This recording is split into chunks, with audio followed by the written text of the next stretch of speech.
Hello there. It's been a long time. I'm back.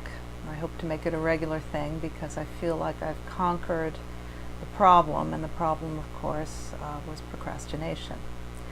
So I thought about it hard and long, and I've come up with some tips on how to avoid procrastination, and I have 7 of them. Now, the first one is pretty obvious. If you have a project like doing this video or writing something, a creative project, a dreary chore, whatever it is, the thing that you first must do is schedule a block of time. For example, for a creative project, schedule as much as you think you can handle in a day. You really ought to do something every day, so I suggest start with an hour. Now, we have some information that, scientific evidence that about 3 hours is all you can really manage to fully concentrate on anything. So I wouldn't schedule more than that, even on the weekends. So start with that. Schedule a block of time, whatever you can manage. Number 2 is turn off the internet. This is something you're just going to have to do. This is the most addictive thing. We all struggle with this. And I'm going to include a link to a video, which you've probably seen, where a head of Facebook reveals that Facebook is designed to be addictive, and it's constant dopamine kicks. So you've got to try, at least during this period, to stay away from the internet, from Facebook, from social media, from surfing. This is a time to just unplug. Number 3 is, if you know who Carl Gustav Jung is, I think you all know who Carl Jung is. So Carl Jung produced a miraculous, I would say, work called the Red Book. And it took him several years to do, and during this time he went into the depths of his imagination. And the result was something really extraordinary. You can look up the Red Book online and see pages from it, well worth doing. And the method he used was something called active imagination, and that's where you just sit and allow things to emerge as they do from your unconscious. And this is something where if you have a creative block, it may very well solve it. You don't pressure yourself. You just sit there and let the images, the ideas, whatever it is, come. Sort of be concentrating. In this particular case, he was just looking at his unconscious in general, but in this particular case, you can use it having in mind, your project. And in a way, it's like, anytime you access your unconscious, it's kind of like dreaming, because dreaming is a direct expression of that, and things will come to you that you didn't expect. But it's important in this period to just sit there and let it happen, and not beat yourself up for the fact that that ideas aren't coming. So active imagination, and I'll put links to how to do that. Okay, so number 4 is have sort of a backup project. Like, say you're working on a research project and you have to write a paper. So nothing's coming to you, even with active imagination, or you're just frustrated. You just, you just are really blocked. So have a sort of side project. Say, read a chapter from a book that you need for your project, or read over what you've written, or work on editing if you're doing a video.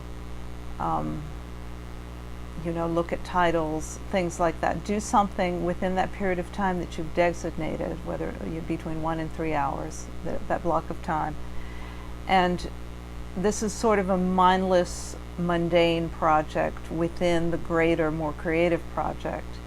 This is something where you're using your time to work on whatever you're working on, something that has to be done, but something you don't really have to think about. So if you get frustrated, don't be distracted. Just pick up the book that you need to read, or look over what you've written, work on editing, just anything like that that's kind of mindless. And you'll probably find after a few minutes of that that you are starting to feel creative again, and you'll go back to the creative part of what you're working on. Number 5, you need to schedule breaks. So in an hour, just say you're working for an hour, get up after half an hour for 5 minutes. The one thing you cannot do is get on the internet. That is such a time suck. It'll pull you away, and before you know it, 20 minutes will have passed. So just get up, do something active, I think, is probably the best thing you can do. You know, walk around the block or pick up some hand weights. Really 5 minutes is all you need for that. The last thing is, when you're done, give yourself some kind of reward. Now, I know that's sort of a trope, you know, reward yourself, and it's probably a kind of irritating piece of advice to hear, because it's probably on every 7 tips to do this, that, and the other that you've ever heard, but it's true. You know, schedule a romantic date, something like that, something really fun and that you know that will be very pleasurable. You know, do a meditation session, for example. You could play with your pets, like this one.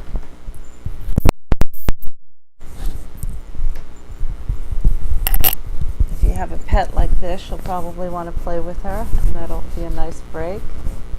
And she loves it, as you can see. And finally, and this is, in a weird way, this is sort of the most important advice when it comes to procrastination. Start meditating if you don't. Have a regular meditation practice, because there are 2 things that meditation will do right off the bat that is going to help you with procrastination. The first thing it's going to do is it's going to make you less reactive to the negative feelings you have when you're about to start a project. So it reduces negative emotion. And the other thing it does is it helps you concentrate. It helps you from being distracted. So this is sort of an ongoing practice to help you with procrastination, but really to help you with every other domain in your life. And if you're not doing it, there is nothing to be lost from meditation. I think almost everyone on the planet can benefit. There may be a few people with certain psychotic illnesses who shouldn't, but that's rare. And certainly, if you have any illnesses of that nature, check with your mental health professional. But otherwise, for most of humanity, meditation is a great thing, and it will help you. So that's why I've been away. I've been procrastinating. I feel like I'm back. I've been working on a project. I'm going to update you with that fairly quickly. This is an extraordinary book, The Way We Are by Frank Putnam. It's about how we are fragmented, that everyone has multiple personalities, and these really originate with the basic states that we are born with as infants. So those states sort of grow and develop, and a lot of human behavior can be explained by a paradigm of parts of self. So I've been really immersed in that project, thinking about it a lot, having a lot of difficulty pulling it together, but hopefully I will be able to soon, and I'm certainly going to update about that on this channel. Okay, thank you very, very much for watching. I hope that made sense, and I'll see you next time.